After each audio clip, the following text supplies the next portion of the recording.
الحمد لله على إحسانه والشكر له على توفيقه وامتنانه. أشهد أن لا إله إلا الله تعظيما لشأنه، وأشهد أن محمدا عبده ورسوله الداعي إلى رضوانه، عليه وعلى الأنبياء أجمعين أفضل الصلاة وأزكى التسليم، وعلى آله وأصحابه ومن تبعهم بإحسان إلى يوم الدين. ثم أما بعد، اللهم علمنا ما ينفعنا وانفعنا بما علمتنا وارزقنا علما. رب اشرح لي صدري ويسر لي أمري واحلل عقدة من لساني يفقه قولي. ثم أما بعد. Alhamdulillah, kita panjatkan rasa syukur serta pujian kepada Allah Subhanahu wa taala. Pada siang hari ini kita masih diberikan oleh Allah Subhanahu wa taala karunia yang besar, yaitu karunia iman, yang dengannya kita bisa mengetahui arah tujuan kehidupan kita diciptakan oleh Allah Subhanahu wa taala. Dan untuk menguatkan kenikmatan yang besar ini, tentunya kita tidak bosan dan berhenti untuk selalu menggali dan mendalami ilmu yang terkait dengan wahyu Allah Subhanahu wa taala, yang dengannya kita akan bisa insyaallah istiqomah di jalan yang Allah Subhanahu wa taala gariskan sebagai jalan menuju surga Allah Subhanahu wa taala. Baik, insyaallah pada bahasan ini kita akan melanjutkan kajian kitab kita. Insyaallah masih ingat ya pembahasan ininya terakhir, pembahasan tentang khullah sama mahabbah. Bahasan terakhir kita bersama kitab ini terkait dengan khullah sama mahabbah, di mana khullah ini adalah tingkat atau martabat derajat kecintaan yang paling tinggi, yang hanya sampai kepadanya hanya ada dua nabi, yaitu Nabi kita Muhammad sallallahu alaihi wasallam dan Nabi Ibrahim alaihi salam. Kemudian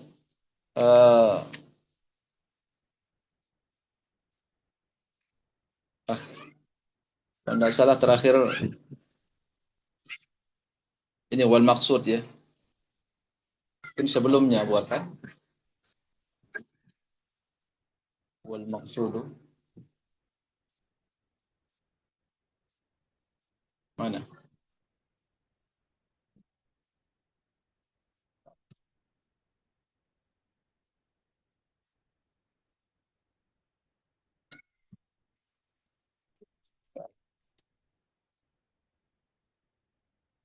Kelewatan kayaknya. Lewatan. Di bawahnya lagi apa? Nah, itu wal maksud. Baik, kita lanjutkan. Qala rahimahullah ta'ala wal maqsud wa anna al-khullata wal mahabbata lillahi tahqiqu ubudiyyatihi. Jadi inti dari pembahasan atau pemaparan beliau ini adalah bahwa khullah dan mahabbah pada Allah Subhanahu wa taala tahqiqu ubudiyyatihi, yaitu mewujudkan penghambaan kepadanya. Ini karena lama kita libur jadi maklumatnya mungkin sudah terputus ya. Wa inna ma yaghlatu man yaghlatu fi hadhihi min haitsu yatawahhamuna anna al-ubudiyyah mujarradu dhullin wa khudu'in faqat. Banyak orang yang salah di dalam bab ini, di mana mereka memahami ubudiyah itu hanya sebatas kehinaan dan ketundukan. Dhullun wa khudu'.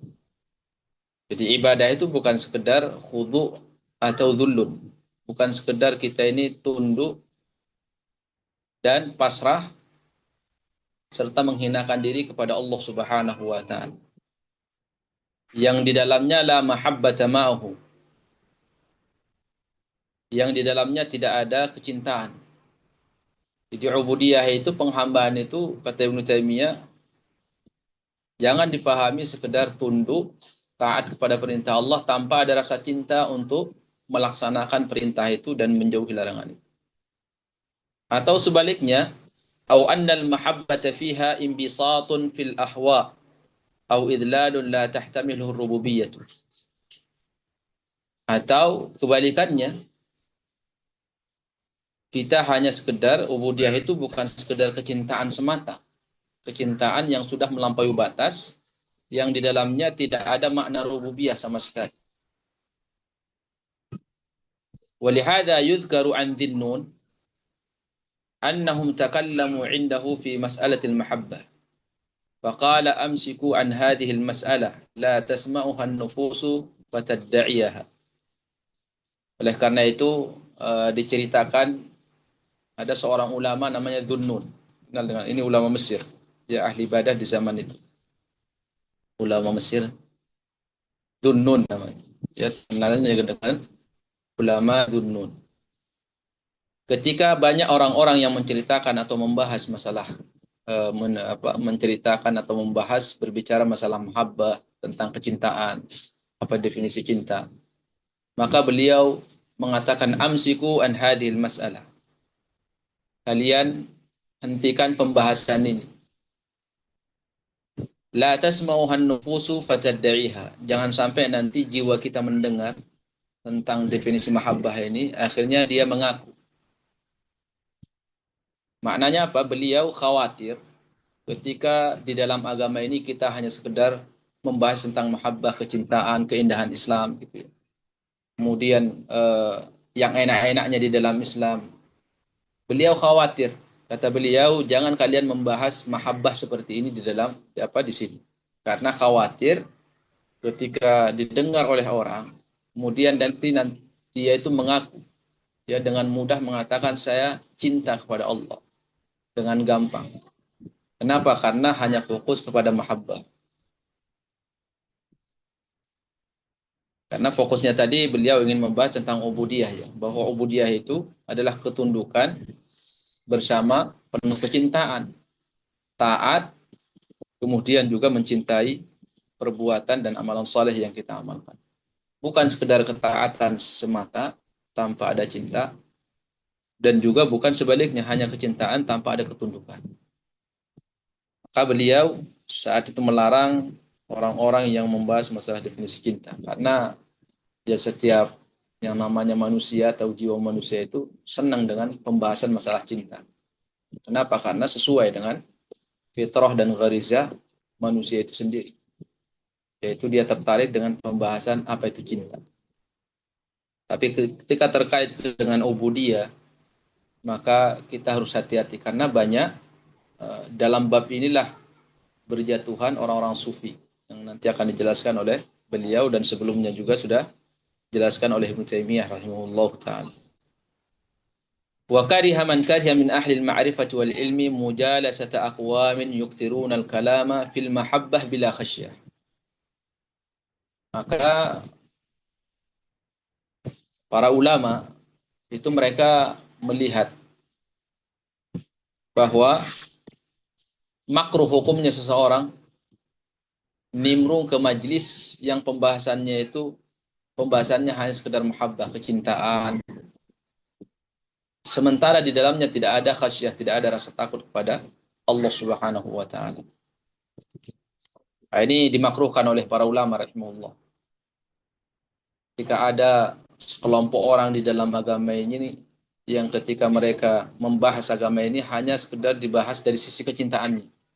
Ya, kecintaan terhadap Islam ini, gimana kita harus cinta dengan Islam, sekedar kecintaan. Karena ini nanti akan bermuara kepada apa? Kebatilan yang dilakukan oleh orang-orang sufi yang selama ini diingkari oleh para ulama rahimahullah. Kata Ibnu Taimiyah, wa qala man qala minas salaf. Ini diulang kembali. Ini ungkapan ulama salaf rahimahullah taala terkait dengan ibadah yang hanya dibangun di atas kecintaan itu sesuatu yang tidak diridhai di dalam agama. Mereka mengatakan man 'abadallaha bil hubbi wahdahu fa huwa zindiq. Barang siapa yang menyembah Allah hanya dibangun semata-mata di atas kecintaan, maka itu zindiq. Dan kita dapatkan memang ya di lapangan, di waqi'nya, bahwa orang-orang yang hanya membahas Islam ini dari bab kecintaan saja, mahabbah saja, itu kita dapatkan mereka kebanyakan orang-orang zindiq. Dan itu yang banyak dilakukan, terjatuh di dalamnya orang-orang sufi. Kalau kita ketemu orang-orang ini, pasti yang dibahas masalah kecintaan. Itu umumnya sudah seperti itu. Nah, ini imbas dari kesalahan memahami apa itu ubudiyah. Kiranya sekedar mahabbah. Nah, itulah yang akan dijelaskan oleh Ibnu Taimiyah di sini. Kata ulama salaf, man abadallaha bil hubbi wahdahu fa huwa zindiq. Siapa yang menyembah Allah hanya dibangun di atas kecintaan, maka itu zindiq. Wa man abadahu bir raja wahdahu fa huwa murji. Siapa yang menyembah Allah hanya dibangun di atas rasa harap saja, ya, rasa harap, maka itu murjiah. Itu akidahnya orang murjiah. Yaitu mereka-mereka ini selalu menyampaikan keutamaan-keutamaan, apa pahala-pahala yang dijanjikan oleh Allah Subhanahu wa taala bagi orang yang melakukan perbuatan ini dijanjikan. Ini namanya akidah orang Murji'ah.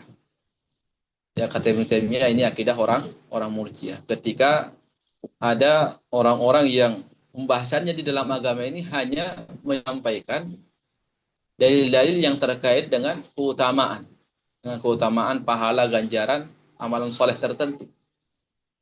Sementara terkait dengan masalah ancaman, bagaimana Allah Subhanahu wa taala dahsyat ancamannya tidak pernah dibahas. Mereka hanya tertarik dengan fadailul amal, ya, keutamaan amalan-amalan. Nah, ini pondasi akidahnya orang Murji'ah. Karena ketika kita sering mendengar disampaikan kepada kita dalil tentang keutamaan, tentang ganjaran, sementara kita tidak pernah mendengar tentang bagaimana dahsyatnya zat Allah Subhanahu wa taala, maka akan muncul nanti sifat optimis. Dan ini yang dikhawatirkan oleh para ulama rahimahullah. Kebalikannya, waman abadahu bil hubbi wahdahu waman abadahu bil khaufi wahdahu fa huwa haruri. Juga kebalikannya, orang yang sekedar membahas atau menyembah Allah Subhanahu wa taala hanya dibangun di atas rasa takut. Itu pembahasannya, kalau dia itu hanya senang membahas masalah apa? Masalah ancaman. Ya.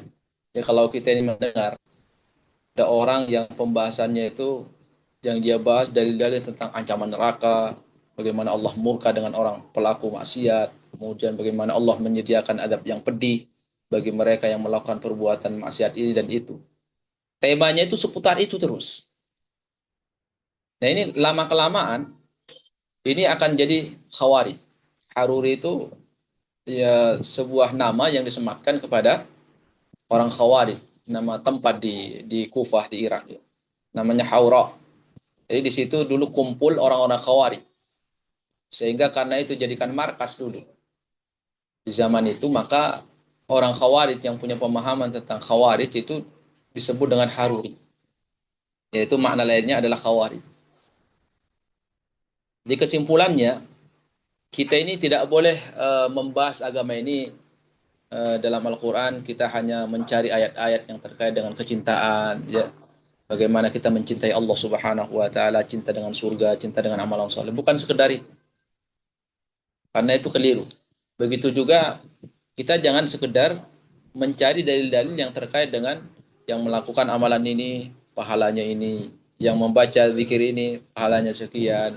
Kemudian yang bersedekah dengan seperti ini, itu akan dikasih ganjaran sekian. Cuman yang dibahas, yang kita dengar itu masalah janjian pahala. Ya, janjian pahala. Keutamaan terus yang disediakan oleh Allah terkait dengan amalan soleh. Nah, ini nanti akidahnya itu akan masuk dalam kategori Murji'ah. Jadi rasa optimisnya kuat sehingga tidak ada rasa khawatir dengan amalannya diterima atau tidak.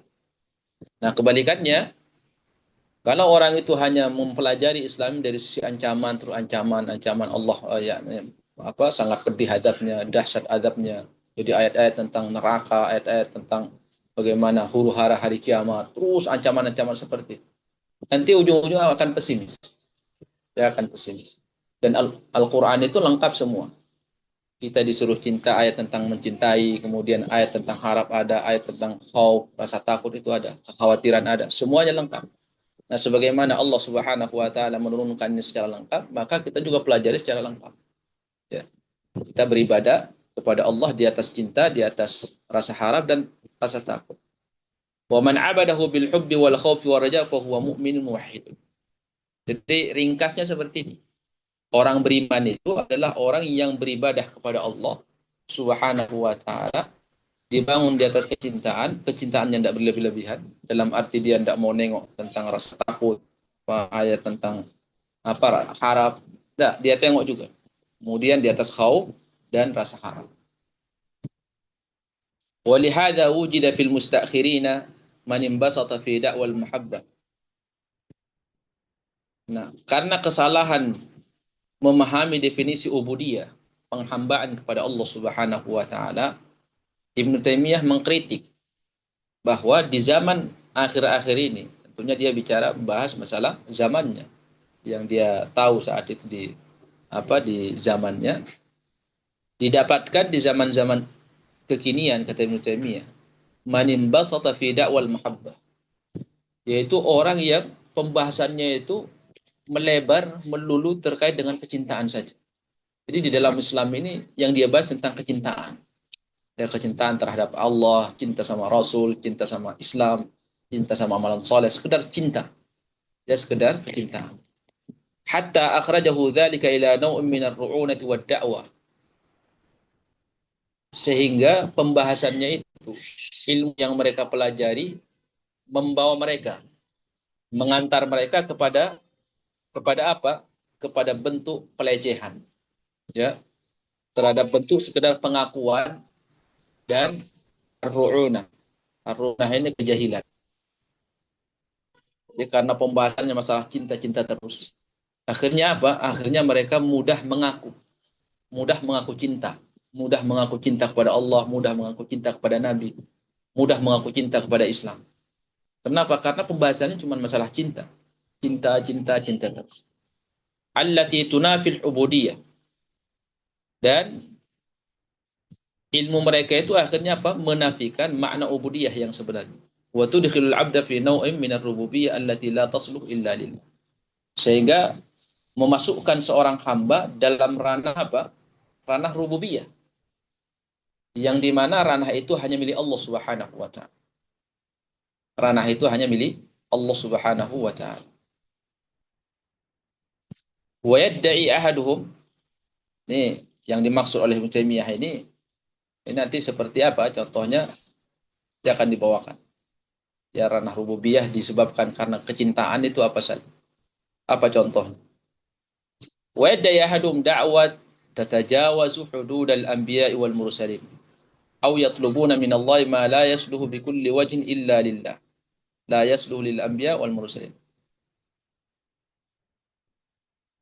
Bahkan sebagian mereka, ya, karena akidahnya itu dibangun di atas kecintaan, pembahasan kecintaan semata, sehingga muncul di kalangan mereka ini sebuah pengakuan, ya, da'awa tatajawaz hududal anbiya, yang sampai itu apa? Melampaui ranah para nabi dan rasul, tingkatan para nabi dan rasul. Au yatlubuna minallahi ma la yasluh bi kulli wajhin illa lillah. Atau mereka meminta kepada Allah sesuatu yang dimana apa yang mereka minta itu hak Allah Subhanahu wa taala. Hak Allah Subhanahu wa taala.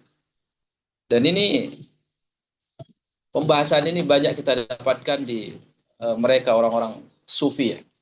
Dan kita ini kalau bertemu sama mereka, itu kita akan mendapatkan keanehan luar biasa. Sebagaimana Nabi SAW menyebutkan, kalian nanti akan mendapatkan atau melihat, kalian nanti akan mendapatkan kemungkaran yang tidak pernah diajarkan, yang tidak pernah kalian dapatkan dalam pelajaran, baik dalam Al-Quran atau hadis Nabi SAW. Dan itu Nabi sudah mengabarkan. Ta'rifuna wa tunkirun. Ya. Kan ada perkara-perkara di mana kalian benar-benar tidak tahu ya dari mana asalnya itu. Dan itu semua berasal dari penyimpangan, kesalahpahaman dari memahami makna ubudiyah. Jadi mereka sampai nanti meminta kepada Allah sesuatu yang tidak layak untuk diminta. Karena hak mutlak Allah Subhanahu wa taala. Wa hadza babun waqa fihi katsirun minasyuyukh. Nah, bab ini banyak yang terjatuh ke dalam tingkat syekh, bukan orang biasa. Ya, tingkat syekh.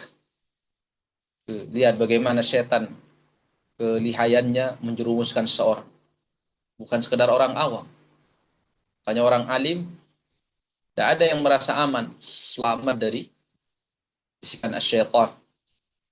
Jadi dalam agama tidak boleh ada orang yang merasa aman, siapapun dia. Ya, ahli ibadahkah dia, atau orang alim, selalu merasa khawatir. Bahkan kalau orang itu benar ilmunya, semakin tambah ilmunya, maka dia akan semakin sensitif dengan hatinya. Dia akan semakin sensitif dengan bisikan syaitan. Tapi orang yang ilmunya tidak benar, itu dia mudah untuk terbawa dengan bisikan syaitan. Bahkan dia menyangka apa yang dia yakini, apa yang dia lakukan, atau apa yang dia amalkan, dia anggap itu ibadah. Dan itu banyak, bukan hal yang baru bagi kita.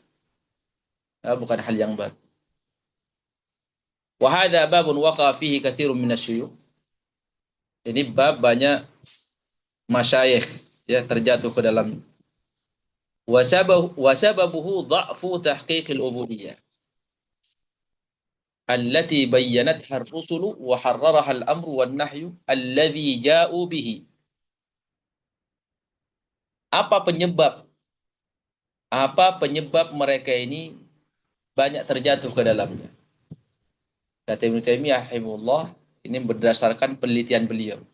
Penelitian beliau di lapangan ya. Ibnu Taimiyah. Jadi ilmu ini bukan sekedar teori, tapi ini hasil dari survei beliau. Beliau, kesaksian beliau sendiri, bagaimana dia menyaksikan banyak orang yang berilmu terjatuh di dalamnya, secara khusus adalah orang-orang sufi.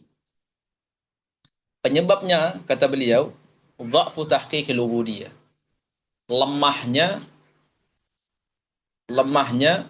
aplikasi daripada penghambaan.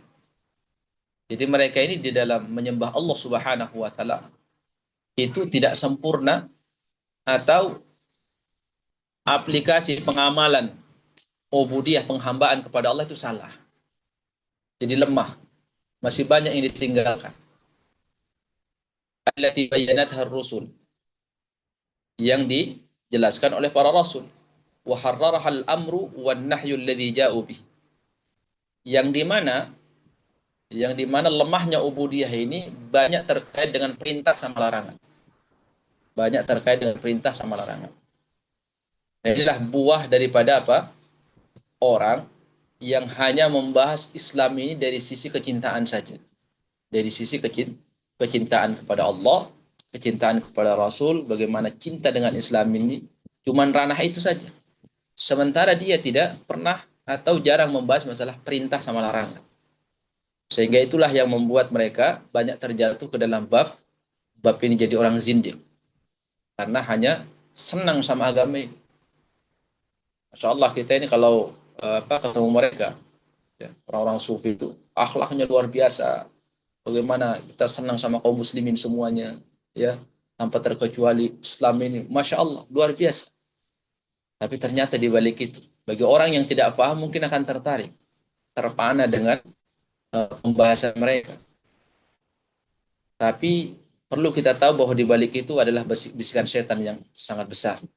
yang ketika seseorang secara keilmuan lemah, maka dia akan terbawa ke dalam. Kenapa? Karena jiwa manusia senang dengan pembahasan masalah cinta. Ya, senang dia. Apalagi keindahan-keindahan di dalam Islam. Nah, ternyata Ibnu Taimiyah menyimpulkan di sini. Banyaknya mereka terjatuh ke dalam itu karena mereka itu lemah di dalam bab al-amru wan nahi. Pembahasan masalah perintah sama larangan. Apa yang diperintahkan Allah yang harus diamalkan dan apa yang dilarang oleh Allah yang harus ditinggalkan. Mereka fokus hanya masalah bagaimana mencintai Allah, bagaimana mencintai Rasul. Mencintai Allah, mencintai Rasul. Padahal kan seharusnya, kalaupun mereka benar cintanya pada Allah dan Rasulnya, kan ada konsekuensinya. Tapi sekali lagi karena pemahaman mereka sudah salah, akhirnya berimbas kepada meninggalkan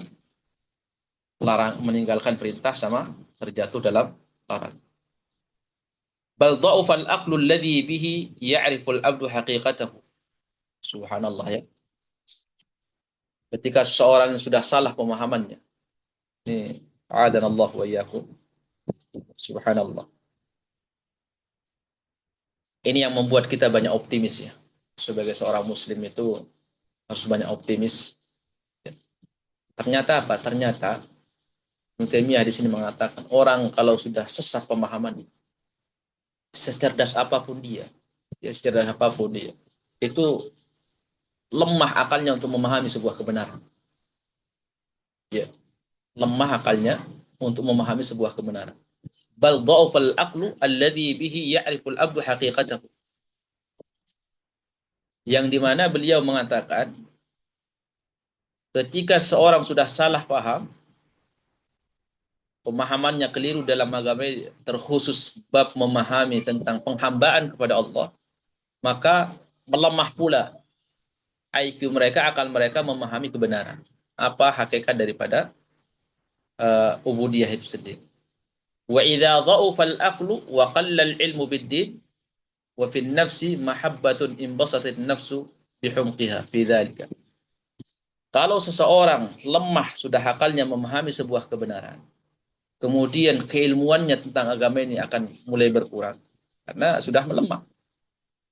Ketika akal seseorang ini, ya akal manusia ini sudah lemah memahami kebenaran, maka secara otomatis ilmu dia tentang agama ini akan berkurang. Akan berkurang. Wa fin nafsi mahabbatun. Sementara di waktu yang sama kecintaan dia sama agama ini besar. Dari bab kecintaan besar. Imbasatatin nafsu bihumqiha fi dzalika kama yanbasitul insan fi mahabbatil insani ma humqihi wa jahlihi. Ma humqihi wa jahlihi. Maka dia akan lahir di dalam hatinya itu kecintaan terhadap agama ini, tapi kecintaannya ini itu apa? Dicampuri oleh kebodohan. Cinta di atas kebodohan. Kalau bahasa kita cinta buta. Cinta buta, tidak mau tahu, yang penting saya senang sama Islam. Yang penting saya cinta Islam, agama Allah. Yang penting saya cinta, hati saya cinta Allah, cinta Nabi, cinta kaum muslimin, cinta amalan saleh. Ya, sekedar cinta. Cuman kecintaannya ini itu dibangun di atas, juga dicampuri oleh sebuah kebodohan. Nah, Ibnu Taimiyah kemudian menggambarkan orang ini seperti nanti, ya, seperti orang yang mencintai orang lain. Pokoknya dia tidak mau tahu dah. Ya. Apapun yang terjadi, pokoknya saya senang sama orang itu. Saya cinta sama orang itu.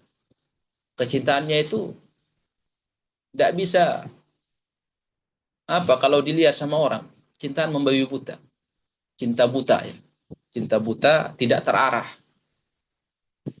Karena kecintaan sebagaimana sering diungkapkan oleh Ibnu Taimiyah, kecintaan itu amalan. Tidak boleh diletakkan kecuali pada tempat. Mencintai sesuatu yang tidak diperintahkan oleh Allah untuk mencintai, maka kita dosa. Sebagaimana kita membenci sesuatu yang kita diperintahkan oleh Allah untuk mencintai, juga dosa. Jadi cinta dan benci itu amalan hati. Ya, semuanya amalan. Sebagaimana amalan lisan harus kita tempatkan pada tempatnya, begitu juga amalan hati. Cinta sama benci itu semua ada tempatnya. Nah, ketika orang itu hanya pembahasannya masalah cinta dalam agama ini, maka akan melemah keilmuannya, akan melemah akalnya untuk mengetahui kebenaran. Kemudian dia akan lahir pada dirinya cinta buta. Cinta, tidak tahu hakikat cinta yang dia punya. Dia sendiri tidak tahu. Kaum kon itu kan, kalau bahasa kasarnya, kejahilannya. Jahil atau bodoh dengan apa yang dia cintai. Wa yaqul, orang kalau sudah cinta ini, wa yaqul, ana muhibbu fulanin, au uakhadhu bima af'aluhu min anwa'in yakunu fiha udwanun wa jahlun. Nanti seperti orang yang mencintai orang lain tanpa punya alasan, tidak tahu alasannya kenapa dia cinta, pokoknya cinta aja. Akhirnya nanti berujung kepada apa? Dia akan mengatakan seperti, saya cinta si fulan. Apakah dengan saya melakukan sebuah perbuatan yang di dalamnya ada kejahilan, ada kezaliman, kemudian si fulan akan menyiksa saya dengan perbuatan saya itu? Saya akan cinta dia. Jadi dia ngaku cinta. Jadi intinya dia ngaku cinta si fulan. Jadi dia kepingin dengan pengakuannya dia cinta kepada si fulan itu, apapun yang dia perbuat, si fulan tidak boleh sudah menghakimi dia. Si fulan. Misalkan si A mengaku saya sudah cinta mati sama si B. Jadi setelah itu apapun yang saya lakukan, yang di dalamnya ada apa, entah itu si B ridho atau enggak, pokoknya saya sudah cinta sama dia, dia tidak boleh menghakimi saya, tidak boleh dia ngikop saya, tidak boleh menyiksa saya dengan perbuatan yang saya lakukan. Karena saya sudah bebas. Kenapa? Karena saya sudah cinta sama dia. Nah ini orangnya seperti itu. Ya orang sufi itu seperti itu. Di awal-awal Ibnu Taimiyah sudah sering mengulang ya. Sering mengulang. Kata beliau, fahada ainud dhalal wa huwa syabihun biqaulil yahudi wan nasara. Itulah inti daripada kesesatan. Dan ini mirip seperti perkataan orang Yahudi dan Nasrani. Mirip seperti perkataan orang Yahudi dan Nasrani. Ketika mereka mengatakan, nahnu abna'ullahi wa hibba'uhu. Kami ini anak Allah dan kekasih-kekasih. Coba. Mereka ini mengaku cinta kepada Allah Subhanahu wa ta'ala. Sampai apa? Sampai melakukan sebuah perbuatan atau mengaku sesuatu yang Allah Subhanahu wa ta'ala sendiri tidak ridho. Ya, yang tidak ridho. Ini yang disinggung oleh Ibnu Taimiyah tadi. Sampai membuat mereka itu masuk pada ranah rububiyah. Ranah rububiyah. Bagaimana mungkin orang Yahudi mengatakan kami anak Allah? Abna'ullah. Bagaimana anak Allah? Berarti mereka itu bagian daripada Allah. Ujung-ujung mereka bagian daripada Allah. Kalau sudah bagian daripada Allah, yang namanya anak kan bagian daripada bapaknya. Itu manusia. Kalau orang ngaku anak Allah, berarti bagian daripada dia. Kalau bagian daripada Allah, ujung-ujungnya apa? Dia berbuat maksiat atau melakukan sesuatu, tidak boleh si bapak itu ngasih sanksi kepada si anak. Karena dia bagian daripada bapaknya. Nah itulah kecintaan orang Yahudi. Mengaku karena kecintaan yang tidak terarah. Menyembah Allah, penghambaan kepada Allah hanya dibangun di atas cinta. Tanpa mengenal apa itu perintah, apa itu larangan, akhirnya berujung kepada itu. Dan orang sufi banyak mirip seperti itu. Ibnu Taimiyah mengatakan, kaum muslimin umat Muhammad ya, yang seperti itu cara memahami penghambaannya kepada Allah, itu nanti ujung-ujungnya mirip dengan orang Yahudi. Ya, Yahudi dan Nasrani. Ketika mereka mengatakan nahnu abna'ullahi wa ahibba'u. Qala Allah Ta'ala, qul fayma yu'adzibukum bidzunubikum. Katakan Muhammad kepada mereka, mengapa Allah Subhanahu wa taala mengadab kalian gara-gara dosa kalian? Bal antum basyarun mimman khalaqa. Justru kalian itu manusia biasa, seperti manusia yang lain diciptakan oleh Allah. Makanya saat kalian diadab oleh Allah, kalian tidak bisa apa-apa. Kalau kalian ngaku kalian itu adalah kekasih Allah Subhanahu wa taala, itu kan sekedar dakwah. Mana mungkin ada kekasih menyiksa kekasih? Tidak ada. Akal tidak menerima. Bagaimana seorang kekasih bisa menyiksa kekasih? Tidak mungkin itu ada. Nah, itu bukti bahwa kalian, sekalipun kalian mengaku cinta kepada Allah, tapi Allah tidak cinta sama kalian. dan pemahaman kalian dalam bab ubudiyah, penghambaan itu salah. Fa inna ta'dzibahu lahum bidzunubihim yaqtadhi annahum ghairu mahbubin wala mansubina ilaihi binisbatil bunuwah. Jadi kalian diadab oleh Allah, Bani Israel itu banyak, ya. Ada yang di kalangan mereka dijadikan kera oleh Allah Subhanahu wa taala sebagaimana Allah menyebutkan dalam Al-Qur'an. Ada yang disambar petir, kemudian dihidupkan kembali oleh Allah Subhanahu wa taala. Bagaimana ada kekasih seperti itu?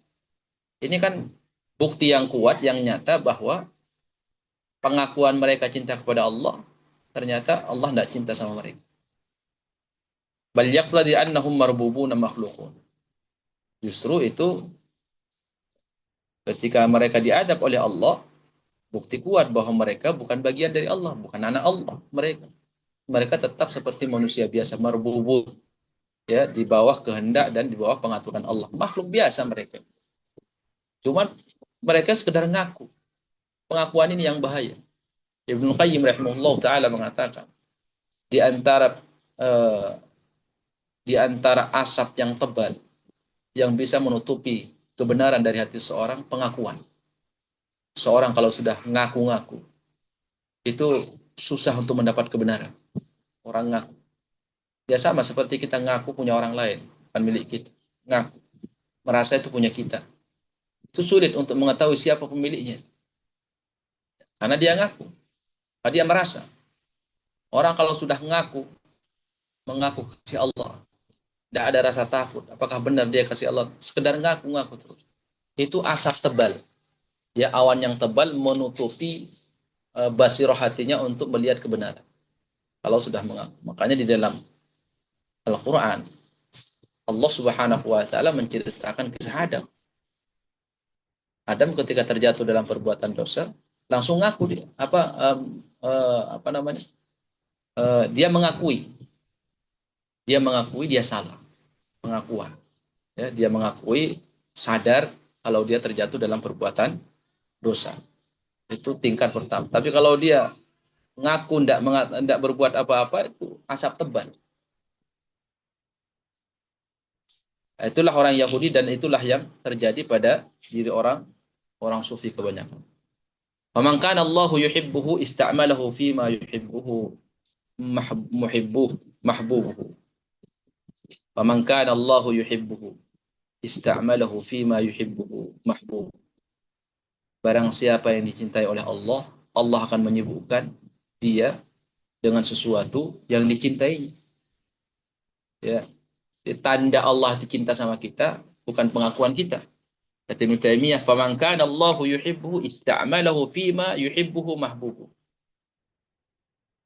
Barang siapa yang dicintai oleh Allah, buktinya itu gampang, sederhana. Tidak usah menjelimet kita teriak-teriak, saya ini anak Allah, kasih Allah, tidak perlu. Itu tidak penting. Kita mengaku kasih Allah Subhanahu wa taala. Sama halnya tidak penting kita mengatakan saya ahlu sunnah wal jamaah. Diucapkan terus ahlu sunnah wal jamaah. Sementara buktinya tidak ada. Ahlu sunnah itu bukti. Bahkan ulama kita mengatakan agama Muhammad ini agama amal, agama bukti, agama burhan, agama dalil. Ada buktinya. Mana buktinya? Sampai bulan Hijriah kita. Kenapa Allah Subhanahu wa taala, kata para ulama, mengasih taufik kepada Umar Amirul Mukminin dan para sahabat untuk menetapkan bulan Islam itu dengan Hijriah. Hijrahnya para sahabat dari Mekah ke Madinah. Hijrahnya Rasulullah dari Mekah ke Madinah. Karena hijrah itu amalan yang paling besar. Amalan paling besar ketika para sahabat membuktikan kecintaannya kepada Allah dengan hijrah. Dia meninggalkan sanak kerabatnya di Mekah, kemudian hijrah ke Madinah, meninggalkan hartanya, kemudian kampung halamannya. Secara otomatis itu berat bagi hati seorang.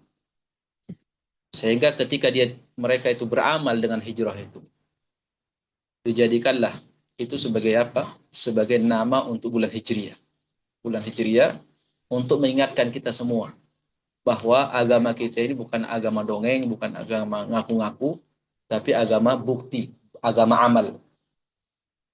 Maka Ibnu Taimiyah mengatakan, "Faman kana Allahu yuhibbuhu ista'malahu fi ma yuhibbuhu." Barang siapa yang sudah dicintai oleh Allah, Allah akan membuat dia sibuk untuk mengamalkan, melakukan apa-apa yang dicintai oleh Allah. Dan seperti orang sufi tadi ya.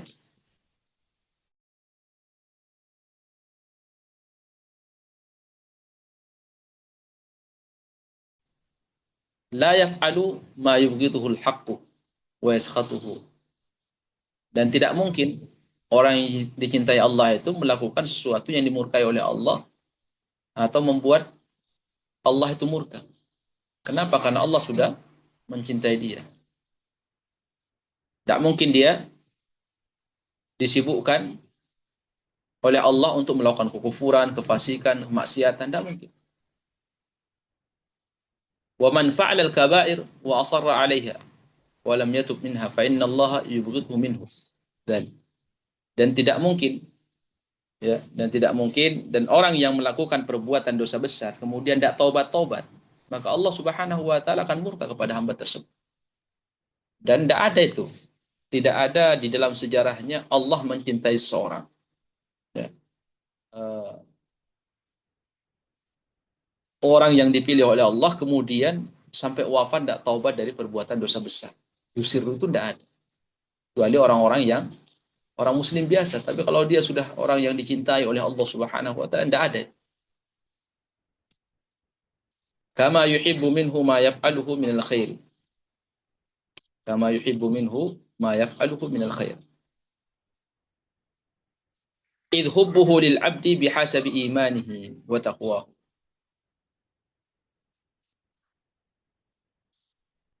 Idh hubbuhu lil 'abdi bihasabi imanihi wa taqwahu.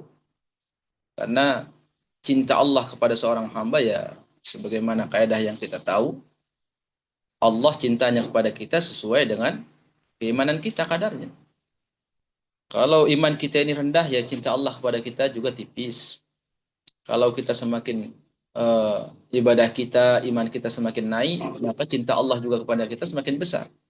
Kalau ibadah kita, penghambaan kita semakin sempurna, cinta Allah pun kepada kita semakin sempurna. Begitulah kaedahnya di dalam agama. Bukan fokus kepada pengakuan. Bukan fokus kepada pengakuan mengaku. Wa taqwahu. Wa man dhanna anna adh-dhunuba la tadhurruhu li kaunillahi yuhibbuhu ma israrihi 'alaiha kana bimanzilati.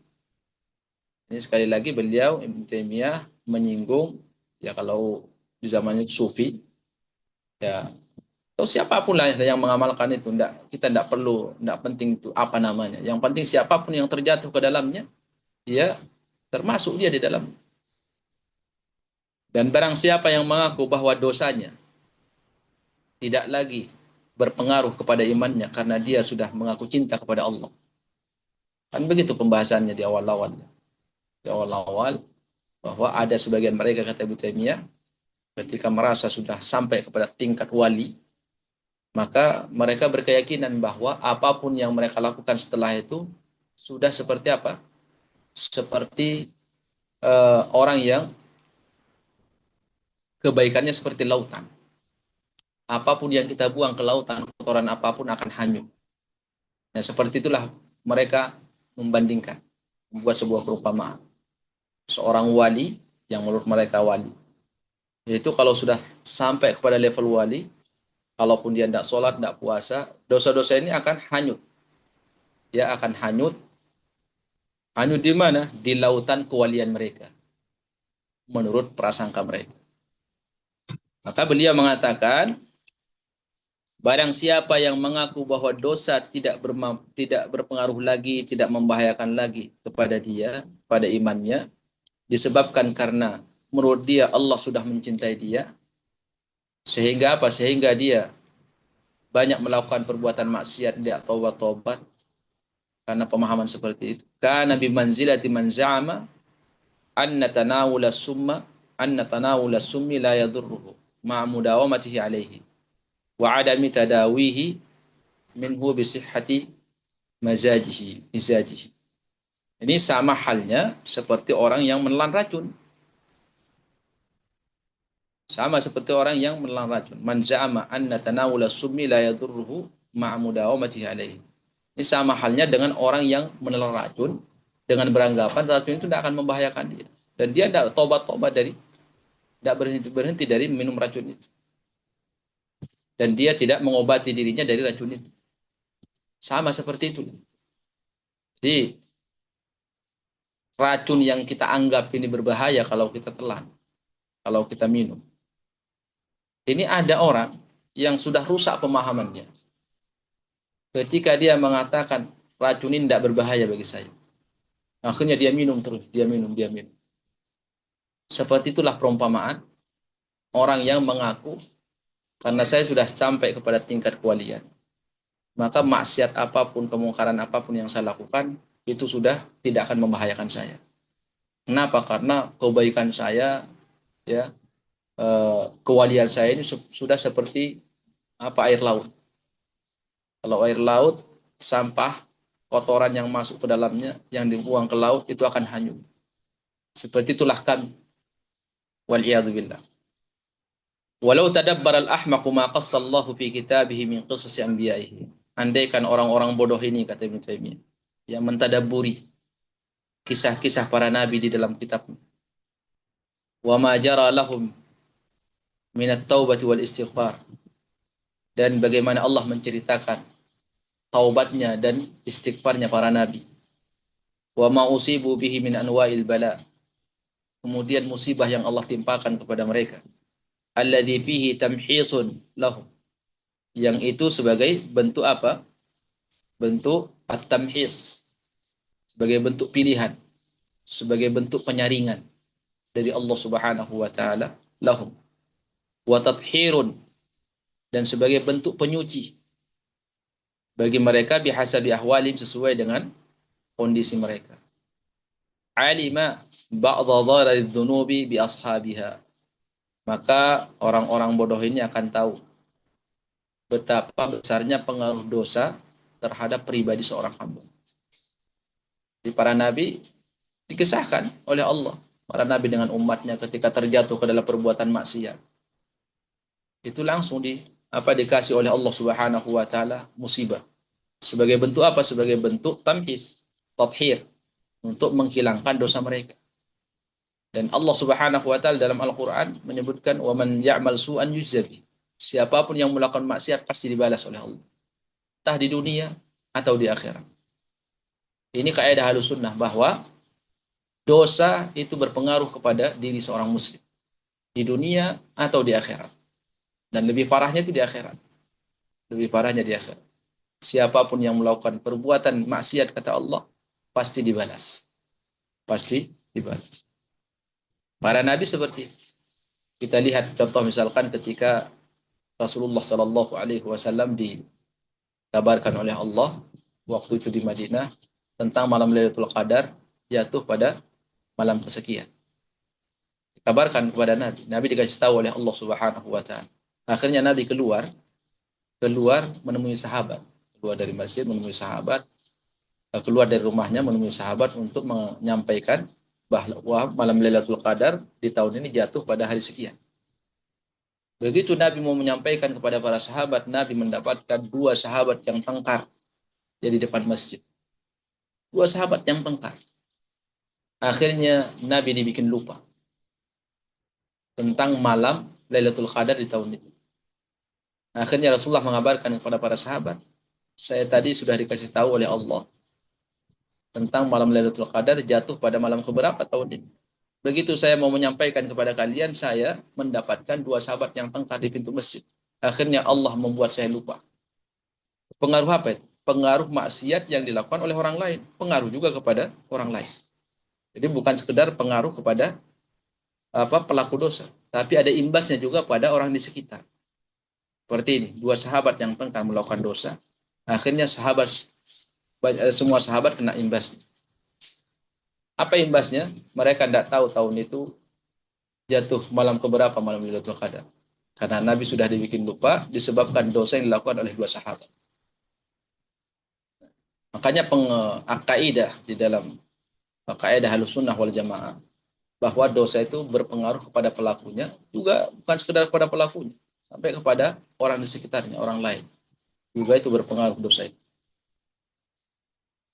Ini kan jelas bertentangan dengan pengakuan orang-orang yang mengaku wali.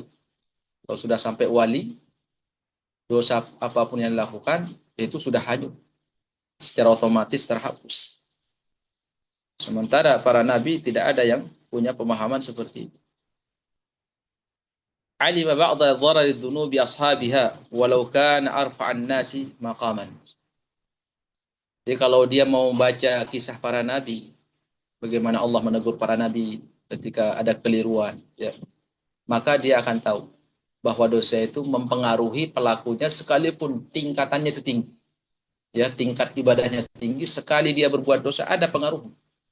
Ada pengaruhnya terhadap keimanan dia, mempengaruhi, berpengaruh itu. Sekalipun dia orang ahli ibadah. Karena sudah janji Allah Subhanahu wa taala, tidak ada maksiat kecuali akan dibalas oleh Allah. Maknanya apa? Ada pengaruh. Fa innal muhibba lil makhluq. Fa innal muhibba lil makhluqi idza lam yakun 'arifan bi maslahati wala muridan laha bal ya'mal bi muqtadha al hubbi wa in kana jahlan wa dhulman kana dhalika sababan li bughdil mahbubi lahu wa nufurihi anhu bal li uqubatihi. Nah, ini juga ungkapan yang sangat indah dari Ibnu Taimiyah ya. Fa innal muhibba lil makhluq idza lam yakun 'arifan bi maslahatihi wala muridan laha bal ya'mal bi muqtadha al hubb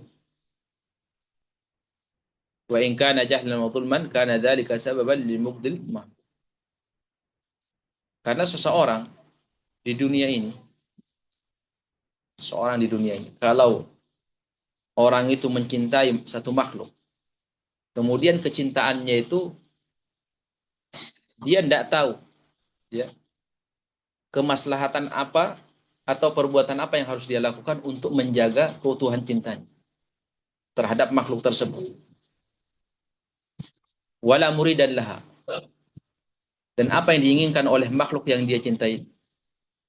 Jadi kalau ada si fulan mengaku cinta kepada si fulan, tapi dia tidak tahu apa yang diinginkan oleh orang yang dia cintai.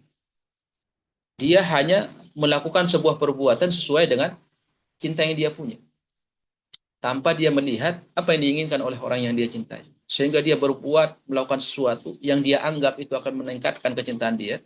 Justru, ya, justru itu akan membuat dia mendapatkan kebencian dan kemurkaan dari yang dia cintai. Bahkan akan menyebabkan dia dikasih sanksi oleh orang yang dia cintai. Nah, ini di dunia, makhluk manusia cinta kepada orang lain, pada manusia yang lain, tapi dia tidak tahu apa yang diinginkan oleh orang yang dia cintai, yang harus dia lakukan. Dia itu hanya berbuat sesuai dengan apa yang dia cintai. Orang yang seperti ini, dia akan berbuat semau dia. Semau dia, yang pada akhirnya, pada ujung-ujungnya, orang yang dia cintai bukan malah cinta sama dia, tapi malah murka, bahkan akan menghadap dia. Itulah yang terjadi kepada tadi ahli kitab, Yahudi dan Nasrani, dan itu yang terjadi bagi orang-orang sufi wal iyadzubillah. Mereka berjalan di atas cinta. Ya, tema mereka itu cinta saja. Cinta, cinta, cinta. Lihat mereka dikir di atas mahabbah. Karena kalau ditanya ya karena kecintaan. Hati mereka terhadap Allah Subhanahu wa taala sudah menguasai. Tapi di waktu yang sama banyak perintah dan larangan Allah yang mereka tabrak. Dan ini cinta seperti inilah yang digambarkan oleh Ibnu Taimiyah, cinta serampangan. Ya, cinta serampangan yang seperti ini tidak akan bukannya mendatangkan kecintaan dari Allah, tapi justru akan mendatangkan adab dari Allah Subhanahu wa taala. Baik jamaah sekalian, saya kira waktunya habis. Semoga kita bisa melanjutkan pada pertemuan yang akan datang. Soalnya sebentar lagi selesai ya. Ya, sebuah kebanggaan bagi kita menyelesaikan satu kitab. Semoga Allah berikan kita kemampuan dan panjang umur untuk bisa menyelesaikan kitab ini dan diberikan kemampuan memahaminya. Lebih-lebih diberikan kemampuan untuk mengamalkan ilmu yang kita dapatkan dari kitab yang insyaallah berkah ini. Barakallahu fikum. Sisa waktu saya serahkan kepada Abu Arkan. Tafadhol. Baik, Ustaz. Jazakallah khairan wa barakallahu fiik wa ahsanallah ilaik atas ilmu yang telah disampaikan oleh Al-Ustaz Abu Aiman. Semoga menjadi ilmu yang bermanfaat bagi kita semua dapat dipahami, diamalkan, serta didakwahkan. Semoga Allah Ta'ala memberikan hidayah dan taufik pada kita semua. Amin. Allahumma amin. Baik, kita selanjutnya masuk seperti biasa Ustaz ya ke sesi tanya jawab. Nah, Pada jemaah yang mempunyai pertanyaan, pada Ustadz dipersilakan.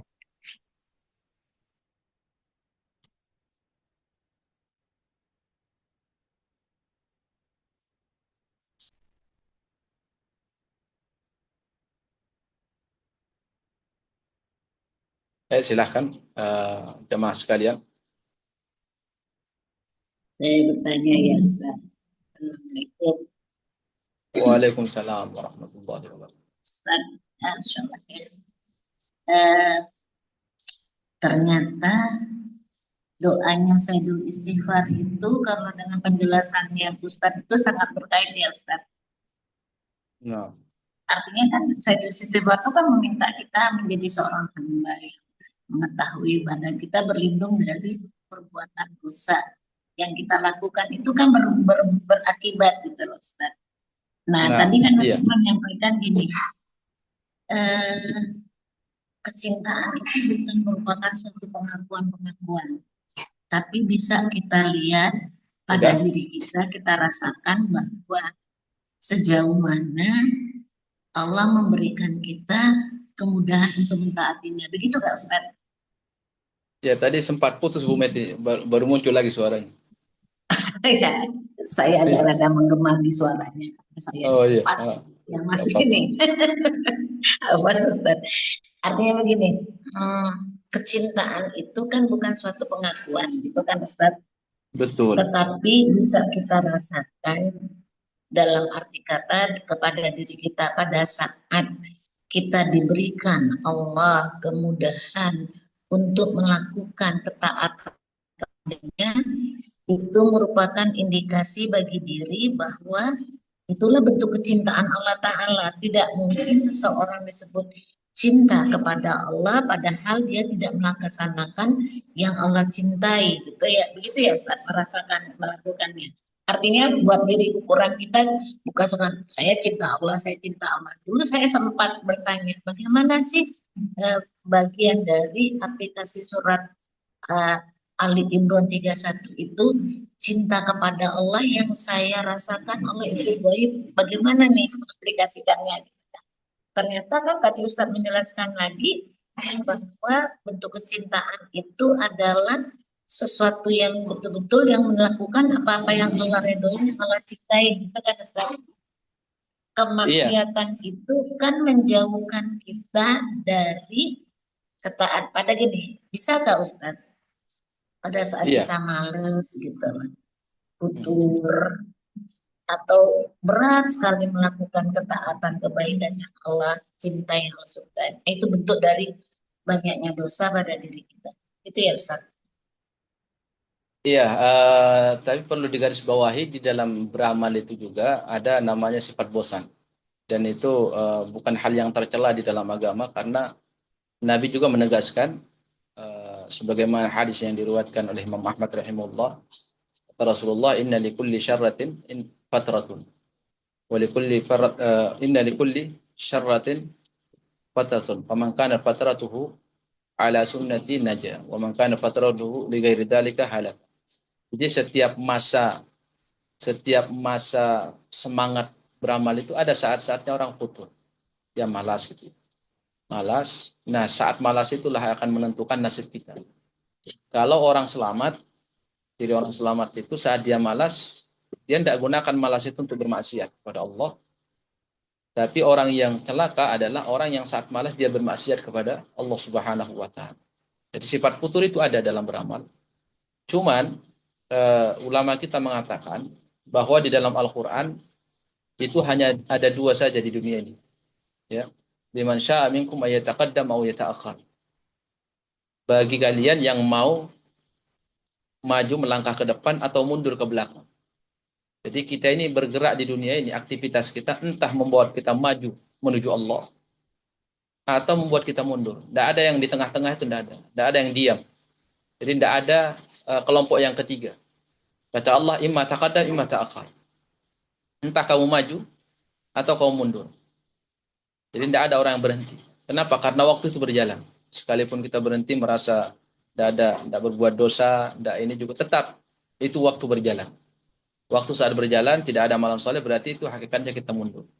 Beda halnya dengan kata ulama ketika kita ini berhentinya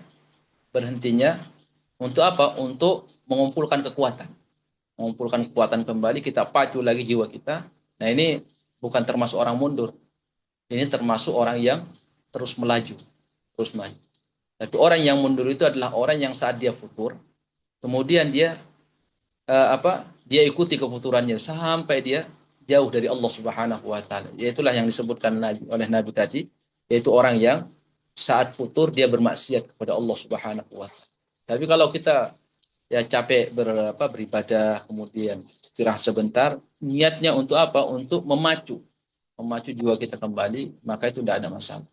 Dan orang mengatakan capek dalam beribadah tidak terlarang dalam agama.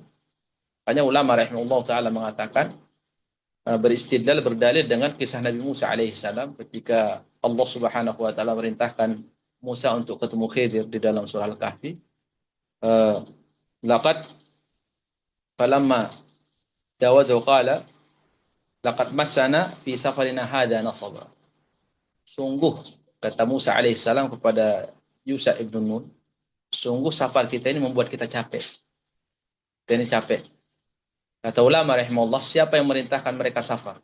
Allah Subhanahu wa taala memerintahkan Musa safar. Ketika Allah merintahkan berarti itu ibadah. Musa merasakan keletihan di dalam safar tersebut. Dan dia mengatakan kita merasa capek ya dengan safar ini. Yaitu tidak bertentangan. Artinya tidak ada masalah seseorang dengan lisannya mengatakan capek. Tapi yang penting hatinya tidak mengatakan ibadah ini bikin capek, enggak. Tapi sekedar lisan. Namanya manusiawi, capek, letih gitu. Tidak ada masalah. Tidak tercela di dalam agama. Ya. Jika seorang mengatakan, ya saya sakit, hal yang biasa di dalam agama. Jadi intinya kita ini ketika futur, nah futurnya ini dijaga. Kalau futurnya ini sampai membawa kita jauh dari Allah Subhanahu wa taala, maka ini kemungkinan besar itu dosa yang ada pada diri. Tapi kalau futurnya itu sekedar futur biasa, misalkan saat kita futur, di saat futur itu kita tidak berbuat dosa. Hanya sekedar kita tidak menambah malam soleh yang di waktu yang singkat lagi kita melaju.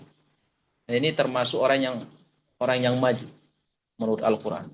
Karena yang namanya manusia tetap ada masanya futur untuk beribadah kepada Allah Subhanahu wa taala. Tadi yang membedakan futurnya itu diisi maksiat atau tidak. Kalau diisi maksiat berarti ciri orang celaka. Kalau tidak diisi maksiat, maka itu ciri orang yang beruntung. Ciri orang yang selamat. Nah, seperti Allahu a'lam bishawab, barakallahu fiikum. Baik, Ustaz. Jazakallah ya. Baik, jazakumullah khairan barakallahu fikum atas pertanyaan dari juga jawaban dari Al-Ustaz.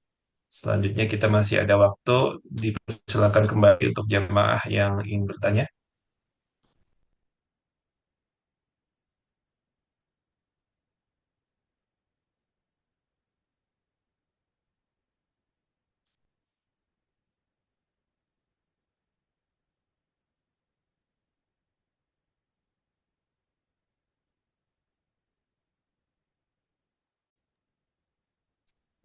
Baik, Ustaz, sepertinya tidak ada Ustaz ya. Tidak ada yang bertanya. Nah, mungkin Baik, kelamaan libur mungkin jadi. butuh pemanasan dulu Ustaz ya. Iya. Atau mungkin ini kita pemanasan dulu Ustaz ya. Semoga nanti bisa tadi apa namanya?